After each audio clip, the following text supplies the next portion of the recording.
What is up, everybody? Cashin Checks 5923 coming back at you with a realistic Steelers rebuild.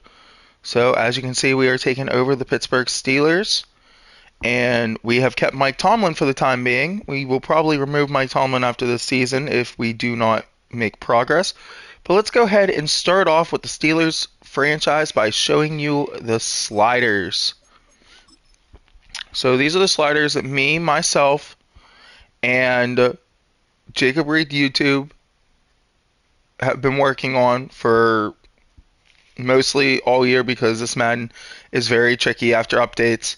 So let's go ahead and show you it. This is an all Madden franchise. So we got QB accuracy at 52, pass blocking at 60.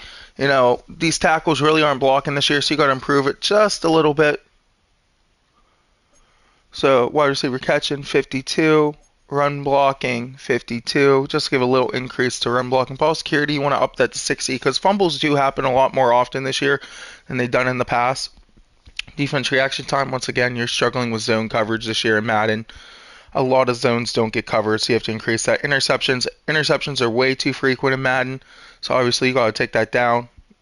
Low 30s, maybe high 40s if you want more interceptions, but you don't want to be any higher than that because the ball just gets picked off constantly, whether you're usering, whether the AI is usering. So, pass coverage, you got 52.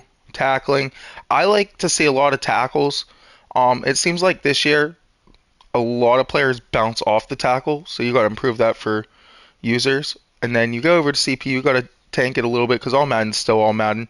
QB accuracy down to 47. You'll start seeing the missed passes. Pass blocking, again, you'll be able to get off the block. You're still not going to be able to blow through people unless you have a dominant D end and you're going up against a bad tackle. Wide receiver catching stays at 50. If you drop that any lower this year for some reason, you get a lot of drops instead of drops here and there. So we keep that at 50. Run block stays at 50 for CPU. Again, you're already helping yourself on the other side of the ball. So you don't want to change this because, once again, Madden is just one of those games where you got to keep adjusting stuff on the fly. But run blocking has been pretty steady all year round. Ball security, again, you want to increase it because, as you did for user, ball security is another big issue in Madden with the AI. They you get a perfect green hit stick, they usually fumble, and you don't want that. You want to have realism in sim. Pass defense reaction time, again, you want to lower this a little bit. It's just because you have corners that jump routes or you have safeties that ball hawk to the ball quite easily. And then once again, you want to drop interceptions. You want to keep it at 30, make it hard for the AI to pick you off because you are going to make some Stevie Wonder reads down the road. Pass coverage, 48, again, not too drastic of a change, and then we increase tackling. Field goal power stays at 50, field goal accuracy down to 46, so even some of the better kickers are going to miss sometimes. Punt power up to 54, punt accuracy down to 47, and then kickoff power, there was, I believe, 3 returns in the NFL this year, so you're not doing anything different than what the NFL is doing by increasing power. Injuries down up to 40. If you decrease the injury slider, you're going to have more injuries. If you increase the injury slider, you're going to have less injuries. Fatigue at 48. This will get players maybe to not disappear as often later on in the season. I do have progressive fatigue off because of that situation. And then minimum player threshold stays the same. Now, these penalty sliders come over from college football. I can't remember who I got them off YouTube, but 60 offense, 60 false start. It just gives you an opportunity. If you want to try to go on a hard count, you can. Then you'll get, some penalties, some people to jump off sides. Holding, increase to 55. You may have a little bit more holding, but, in the NFL, there's a lot of holding these days, so I like to keep it realistic. Face mask, you don't see a lot of face mask anymore in the NFL. There was a 6 blown face mask on Thursday Night Football that should have been called across 5 different games. So you want a lower face mask. Defensive PI, if you don't have this up a little bit, you're not going to get the pass interference calls. So you throw that fade route, or you throw that crosser, and the safety's trying to jump the route, and he knocks into your receiver with you trying to go for an aggressive catch. You should be able to draw the PI call like they do in real life. So up to 60, offensive PI stays on, kick catch interference stays on, illegal block in the back happens a little too much in my opinion this year, so you take that down 1 click. Same with roughing the passer. Roughing the passer even on 50 this year is a little OP. You can leave roughing the kicker on. You can leave running into the kicker on. Legal contact. It doesn't really make a difference in this game unless you're usering. But roughing the kicker and running into the kicker were an issue in college football. So I am going to leave this on because you don't get that as much in Madden. But all right, let's go ahead and get into the contract situations here in the Steelers rebuild, starting at safety, where we're going to show you some ratings. We're going to show you what we're going to be doing with our pending free agents. So I lied. We're actually going to start with TJ Watt. So TJ Watt is projected to get a new contract this year, so we already went ahead and gave him the new contract. So TJ Watt's new contract is in the money of 3 years, $100 million. Because when you do the contracts, pro tip, if you start now, obviously I'm in year 2 now, so it's in the second year of its contract. So it's a 3-year deal. So you'll get this year, next year, and the year after that. So you always want to put a first-year contract when you're doing this, so it goes to a second-year contract. Again, TJ Watt got 3 years. $100 million extension. They're estimating at 85 to 95. I gave him a little bit more because we also needed to balance out the cap after the players cut and the money for cutting those players. So we gave TJ about $5 million more, puts us at $100 million. So TJ Watt gets his new contract. You go down to Minkah Fitzpatrick. He also gets a brand new contract, but he takes a pay cut because he wasn't as great as he was. So Minkah's contract is going to be another 3-year deal worth $67 million. So he gets an increase in signing bonus, but he loses about $5 million in salary. So that you have the opportunity with the salary to find players that will fit the scheme. But again, Minkah also drops down in rating to an 87 because he's coming off one of his worst back-to-back worst years of his career, not making splash plays, not really having the tackling numbers. So we drop him down to an 87. He kept superstar, but very close to being nuked down to star. Deshaun Elliott played really well for the Steelers. He gets an increase to an 86. Good tackling machine, good coverage, was the heart and soul of this defense this year. Chris Boswell gets a new contract. He was in the final year of a 5-year deal. Chris Boswell has been absolutely lights out for the Steelers. Probably the best kicker in the NFL. So he gets, correction, I gave him a 4-year contract worth about $39 million. And we increased his rating, which we got to change this because I don't know why it don't matter for a kicker, but he should be a superstar. But there we go. Accuracy, 84. Power, kicker, 85. We'll go ahead and show you the kicking stats for Boswell. Again, this guy's basically automatic, so you had to improve his rating. He came, I believe, 3 field goals shy of an NFL record for most field goals in a season. So 97 kick power. Kick accuracy, 91. Probably could be a little bit more accurate, but 91 is still pretty good for a kicker. But yeah, he's right there with the best in power and leg.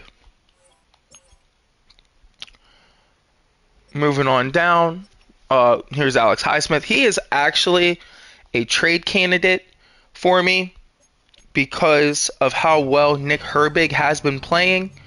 Alex Highsmith coming off one of his worst seasons as well. He gets dropped down to an 85, either an 85 or an 84. He has 2 years remaining on his new deal. So again, Alex Highsmith, trade candidate, especially if you're trying to go out and get that big play receiver. If you want to stick with the Mike Tomlin logic and draft a D lineman in the first round in a very D lineman heavy league. So next guy, James Daniels. We did re-sign James Daniels. However, we moved him to right tackle. And the logic behind moving James Daniels to right tackle is the fact that we're going to have positions of need, and we need to start Mason McCormick, who played really well for the Steelers this year.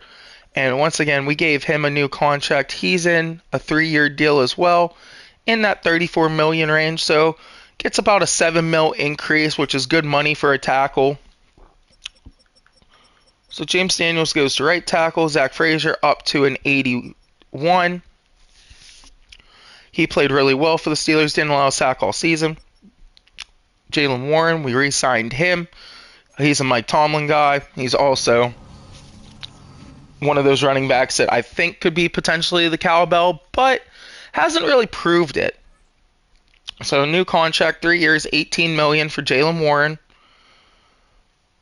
Hoping that he is able to take most of the workload, and then obviously we're going to be looking at a running back in the draft. Steelers looking at Amarian Hampton in real life, Ollie Gordon. Patrick Queen gets nuked a little bit. He was inflated a lot in Madden. He was like an 85. Patrick Queen, if he can't turn around this season, is looking like one of the worst signings in Steelers history, right there with the Deuce Staley signing. The dude wasn't able to make tackles. He wasn't able to cover, and was very soft. He wasn't the linebacker that we thought we were getting from Baltimore. And that kind of translates with what to anticipate when you get a good linebacker that you think is going to fix the problem that the Steelers has had since Ryan Shazier got hurt, unfortunately. Which Ryan Shazier in real life is looking like he's going to be the next linebacker coach in Pittsburgh, so pretty excited about that. Nick Herbig does get a boost. Again, Herbig could be a starter on this D-line / linebacking core.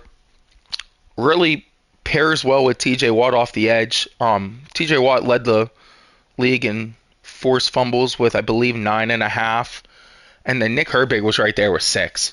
This kid has a ton of potential.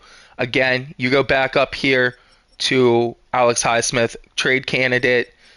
You're not really missing anything when you can just plug and play Nick Herbig. Peyton Wilson gets an increase from a 70 to a 78. This is one of the bright spots for the Pittsburgh Steelers. Easily the defensive rookie of the year for Pittsburgh. Probably not in the conversation in real life because he didn't start that many games until about halfway through the season. Plus, we run linebacker by committee, so the stats aren't there. Really good run support linebacker. I mean, he hits holes, he gets where he needs to go, and decent coverage. He had 2 picks against the Ravens, which is always huge, and just high motor. Really liked him coming into the draft, and really think he's going to help this team. Has that Shazier-esque play, just straight head down runner, and wants to get to the ball as soon as he can. And if he can't get there, he's pursuing across the field. Another contract extension here, Keanu Benton. He gets a new 3 or 4 year contract. I believe it is, yes, it is a 4-year contract worth $36 million. Keanu Benton had a really good year. He's starting to progress into that nose tackle that the Steelers have wanted since Casey Hampton left. So Keanu Benton, in my opinion, is going to take the next step next year. Had a lot of good plays. He was a good run stuffing DT. He got to the quarterback a couple times. He had a pick against Jameis Winston in the home game versus Cleveland. So, yeah, I really think Keanu Benton will be here long term. Steelers are looking for improvements on the D-line, and Keanu Benton's that guy. Moving on to the next guy, and it is time to make our decision at quarterback, and we have decided, along with a lot of the hype going into this, that the front office has support for Justin Fields, as it came out literally 2 minutes before I'm making this video, and he gets a 2-year deal. So he gets 2 years, $33 million with $15 million signing bonus. So you're looking at a quarterback that isn't proven. It's a little more money than the Mitch Trubisky deal that did not work out for the Steelers. You go out, you trade him, you keep your 4th-round pick. This is a no-brainer for him to start next year. It's a low-risk, high-reward if he's good in a very heavy quarterback draft in 2026.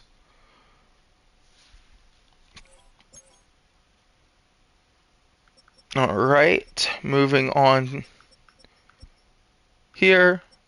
Calvin Austin III gets a bump to a 77. Really good slot receiver. Really proved himself playing with Russ and Justin Fields that he could be the Steelers' future slot. He's not a 1. He's not a 2. He's exactly what he is, a slot receiver. Corey Trice, he gets a big bump. This kid has a lot of potential. Steelers view him as the number 2 here, opposite of Joey Porter.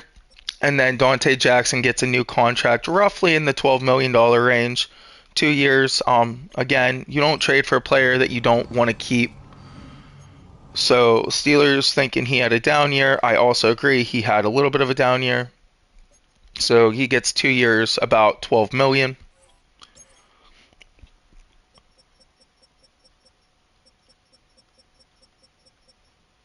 Beanie Bishop led all rookies in interceptions. They don't have a face scan for him, so I just picked a face. So it looks better there. But Beanie Bishop gets a little bit of a bump to a 75.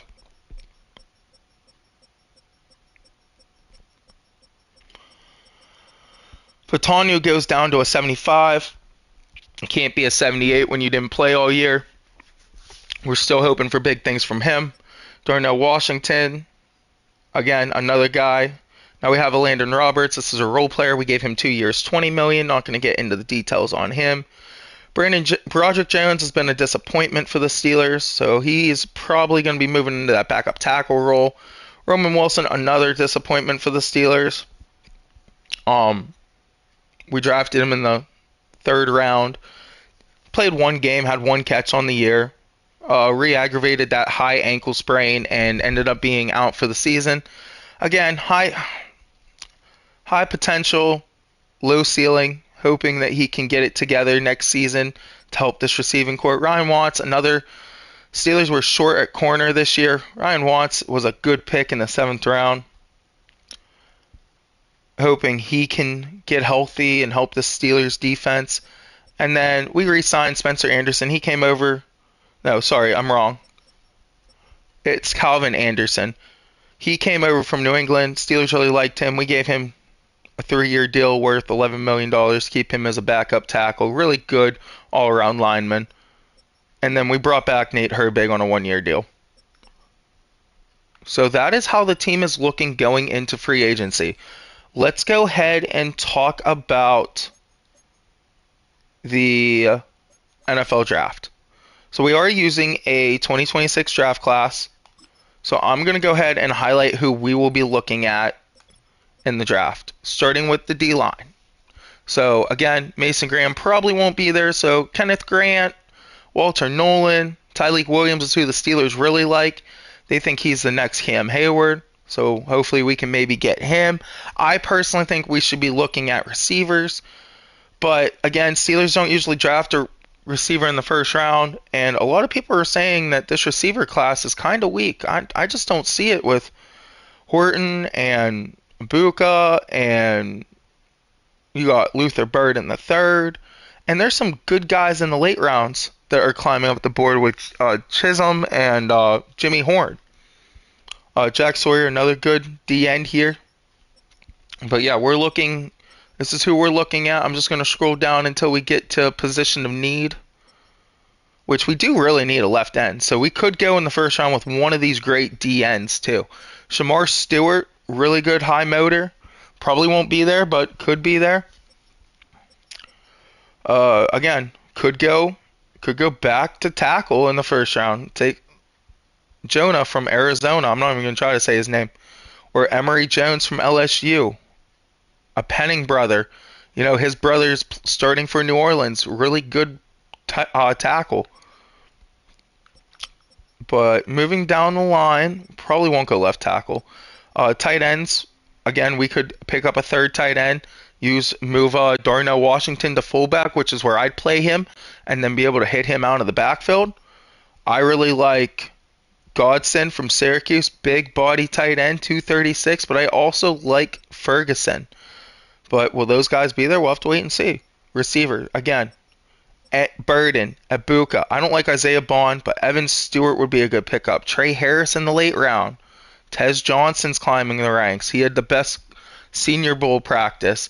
Nobody was able to guard him. He was making ridiculous catches. Squirrel White's here. And again, I got to hold this with a grain of salt because I know some of these guys aren't supposed to be here, but it's really hard to keep up with all the players that aren't here and who is here because there's so many draft classes and you just can't keep up. Squirrel White is not going into the draft, just like you'll see Drew Aller on this board, but we're just going to have him come in early. Scatabo would be a good fullback. I don't know why he's listed a fullback, but that's fine. We can move him to running back if we need to. Getting into running backs, we got Ollie Gordon, Amari Hampton, Taj Brooks, Donovan Edwards, and Devin Neal. So a lot of good people we're looking at. Moving down the list, if he's here, I think Jackson Dart, and I've called the last two quarterbacks, the last 2 years in the NFL draft, who's going to be the best quarterback in C.J. Stroud and Jaden Daniels. I really think Jackson Dart's the quarterback to be this year in this not great, but not good quarterback class. Quinn Ewers could have potential. I think maybe he had some setbacks because he had a Manning behind him at Texas. He was really good the year before, but his draft stock's down. He might be a day 3 pick. Kyle McCord's climbing up the ranks, quarterback from Syracuse. And then the Steelers really like Will Howard. Could be a late round pick. I probably won't take him. Riley Leonard's here. Rourke from Indiana. And then Cam Rising, who's a little bit older, so we probably won't take him. And then again, we got some punters. Not really looking at safeties, but we have a couple on here. DBs. Always looking at DBs. Had to put the number 1 guy in the draft on here. Will Johnson on here. And then I really like Jabbar Muhammad from Oregon and Husky in the late rounds. Linebackers, I like Powell Ryland from Virginia Tech. Really good all-around linebacker. Question him coming from the ACC because of the Steelers' lack of history with drafting good players out of the ACC. Like Terrell Edmonds was a bust.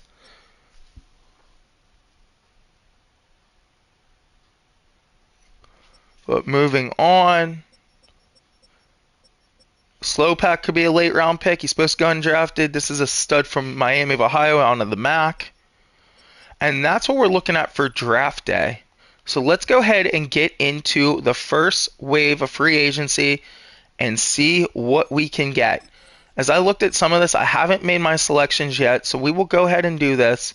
So we know what we need. We still need a tackle. So maybe you go on a 1-year deal if you're trying to win now. With Tyron Smith, Steelers could go that route. A lot of good veteran players here. Bobby Wagner comes back. He's probably going to resign with Washington in real life. But here, we need help at corner, so maybe you throw some money at Asante Samuel Jr., but then you start hitting the wide receivers. Amari Cooper. So we'll just switch over to wide receivers real quick because that's what the Steelers need. But we can also get this done via trade. So Keenan Allen, to me, makes the most sense if you're trying to correct the issue with George Pickens. Keenan Allen has been nothing but a mentor to every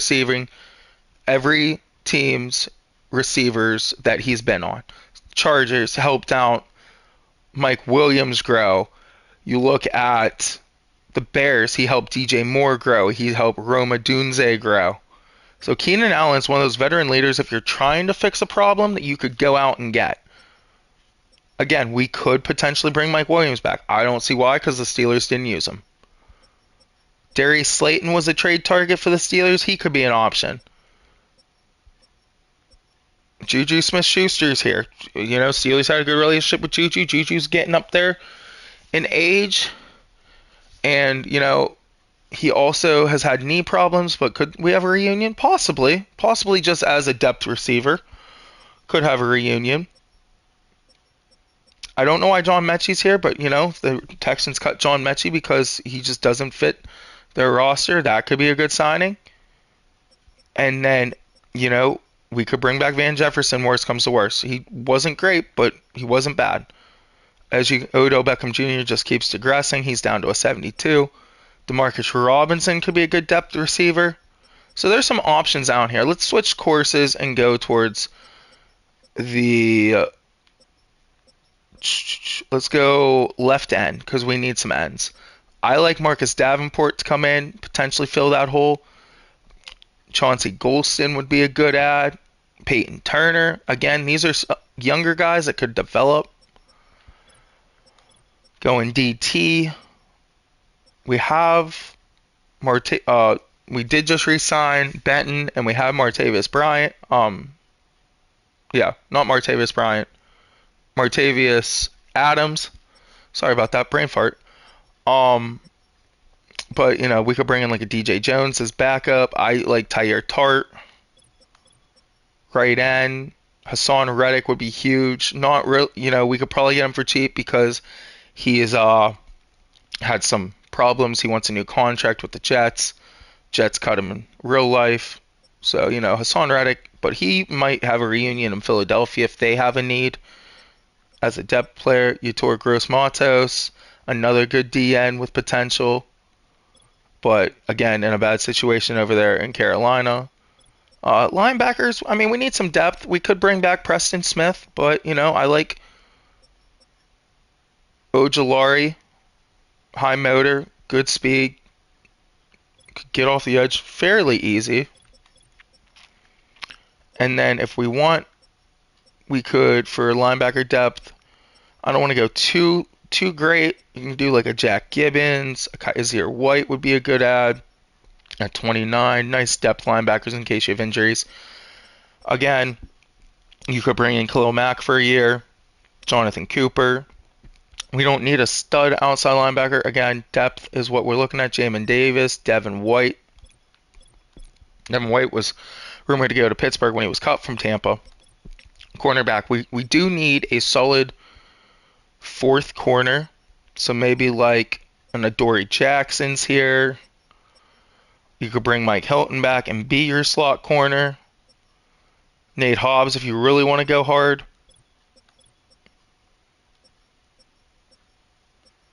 And then a depth safety in DeMar Hamlin. He's a hometown kid. Bring him in. Don't really need strong safety. We're pretty good in that. We do need a punter.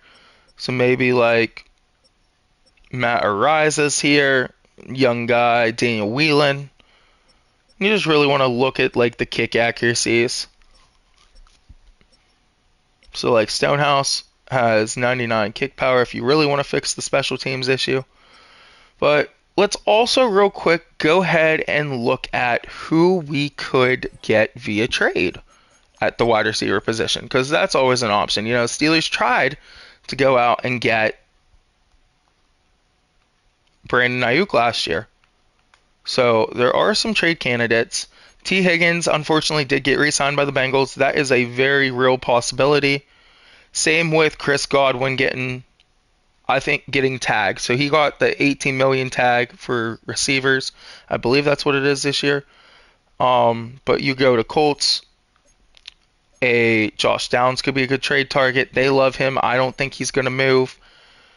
Scary Terry won't be moved. Cowboys, they re-signed Brandon Cooks. I thought that was a good opportunity as well to maybe bring in Brandon Cooks to mentor George Pickens. Tyreek Hill's here. It's a trade option, but it's a huge cap hit. We have the money to do it with 81.5 cap. A.J. Brown re-signed a 5-year deal. Drake London's here. Could he want out of Atlanta? Maybe. But he had some pretty good chemistry with Michael Penix. And then Kirk Cousins, down to a 69. It is what it is. Kirk ain't the starter he used to be. It's sad. I'm a big Kirk Cousins guy. But when you have that injury, it's not good. Another trade candidate, John Jennings for San Francisco. I didn't actually look at him last night when I was planning to do this video, but another good candidate. Christian Kirk is the name that pops out, though. So the Steelers tried to trade for Christian Kirk before he got injured for the season.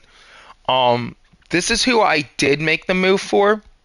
However, I think the Steelers are really considering going out and getting Justin Fields' weapon in Garrett Wilson. And this is a guy that's going to cost you a lot, but you have enough to do it. So let's go ahead and plan for the future. Like I said, realistically, the Steelers do not need Alex Highsmith. So, like I said, this is going to cost you a lot. We are going to move him to left outside because he can play either side of the linebacker. We are going to go ahead and throw in a third this year, a pick swap. And when I did this last night, we had to throw in some players. I didn't send it through, but I did have it where we had to throw in a couple players to make the money work. So that got us close on money wise, and then it was a tackle, I believe. Carter Warren, yeah. And then we threw in a next year's second because you're not going to get it done with a third. So third, a fifth, a second, and like I said, we did a pick swap. So let's go ahead and see if this goes through. There's a lot of yellow. It's very close on ratings. Let's see. And that almost gets it done. So let's click it real quick because I didn't read it. So we don't feel the offer brings enough value comparatively to what we've been given up. So they are very high on Garrett Wilson, but it is close. Is Garrett Wilson worth a 2026 first? I don't know, but we're going to go ahead and do that. Or no, let's see first if we can do a 2027 second. So we're giving up a third, a fifth, a second. I think that's the same exact trade. I might be wrong. Yeah, that was the same exact trade. Okay. And so 2027 second, a third, a fifth. And let's go this year's seventh. Let's just see if throwing another pick will get it done. And we're not close there. So let's try another pick. So seventh ain't going to get done. Let's try fifth. We already have the fifth on there. Hold on. Give up 2 years of second round picks. And that gets it done. So the Steelers trade Alex Highsmith, a third, a second, a fifth, a second for Garrett Wilson, Bernard Converse, Warren, and a fifth. And you know, that's probably what's going to get it done in real life. But you got to fix the Steelers wide receiving core. And going out and getting Garrett Wilson and now going ahead and giving him that brand new contract, because if you trade for an elite receiver, you have to pay him like an elite receiver. So we will go ahead, give him a new contract in the 5-year range with signing bonus. It's going to take a while to get there. Well, we will go ahead and guarantee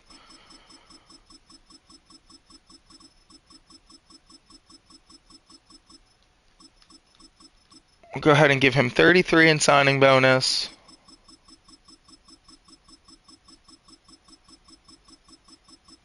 And the Steelers were willing to go as high as 30 million. I don't know if Garrett Wilson's earned the 30 million yet, so we will probably give him a salary of around 26 and a half.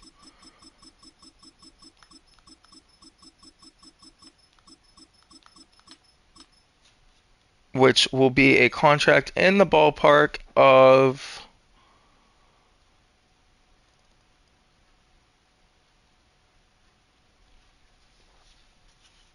might need to go a little more than that. I'll give him a little more in signing bonus.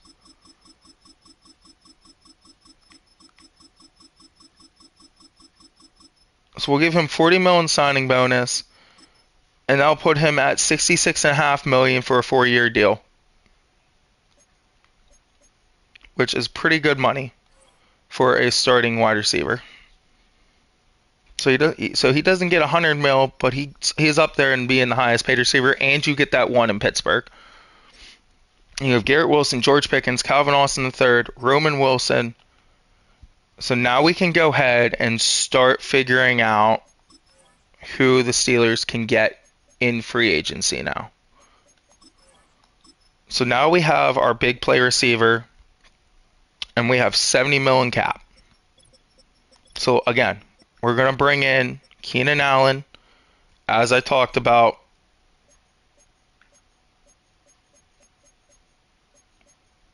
Bring him in at 18 million. That should get it done. Bring him in at 18 million to mentor George Pickens.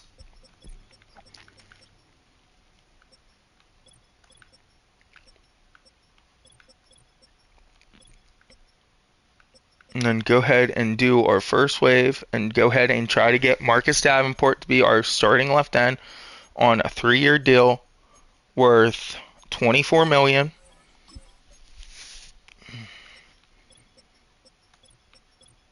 And if it doesn't work out, you at least have a backup. So now we go out and go, well, actually, I am going to go after Chase on. This was who I went for last time. Again, go the route of 17 million. 3-year deal for Chase on. Again, this is all just getting depth. We still need that slot corner. I hope Beanie Bishop can develop.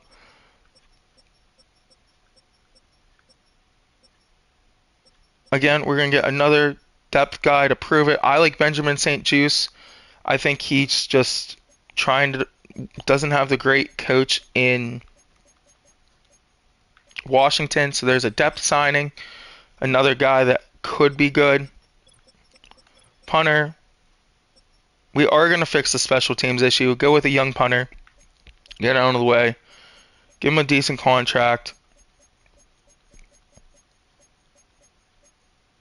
Give him 12 million for 3 years in Ryan Stonehouse. Now we have to go over the backup quarterback position. Again, there are many reunions, but this is the one that people are most likely considering in Pittsburgh. Again, Mason didn't have a good year in Tennessee. Had a chance to fight for the starter. Knows Mike Tomlin's offense. Steelers are known to bring back backup quarterbacks after they leave. They've done it with Charlie Batch. They've done it with Bruce Gradkowski. Kenny Pickett's on here if we really wanted to, but I'm not going to do that. But that's going to do it for the first video. So let's go ahead and go over our targets right now. As we have Keenan Allen to come mentor, Stonehouse to fix the kicking issues, Uche, Brian St. Juste, Marcus Davenport, Chase On, and Mason Rudolph. So those are our targets. Thank you guys for watching the video.